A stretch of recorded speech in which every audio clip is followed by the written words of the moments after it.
Panglima Komando Daerah Militer 14 Hasanuddin resmi berganti.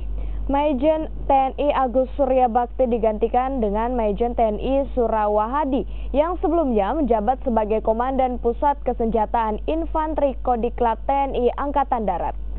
Majen TNI Surawahadi resmi menjabat sebagai Pangdam 14 Hasanuddin. Surawahadi menggantikan Agus Surya Bakti yang kini akan menjabat sebagai Asisten Intelijen Panglima TNI.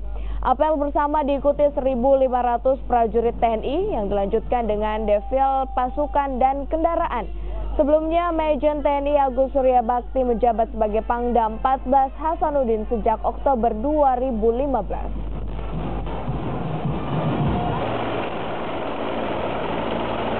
Tentunya saya sebagai Pangdam pengganti, saya akan melanjutkan program yang sudah sangat banyak dikerjakan oleh Bapak Mayor Jenderal TNI Agus Surya Bakti, yang kebetulan dinasnya juga relatif panjang dan tentunya sudah banyak sekali yang diperbuat.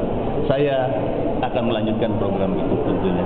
Saya kira kalau program yang belum selesai atau kegiatan yang belum selesai, jadi prajurit itu tidak ada pekerjaan yang sudah selesai, karena pengabdian itu terus menerus, ya, sampai kita pensiun juga pengabdian akan terus berjalan. Kalau program saya kira sudah selesai semua, ya, program-program rutin yang sudah dilakukan, ya, semua sudah selesai.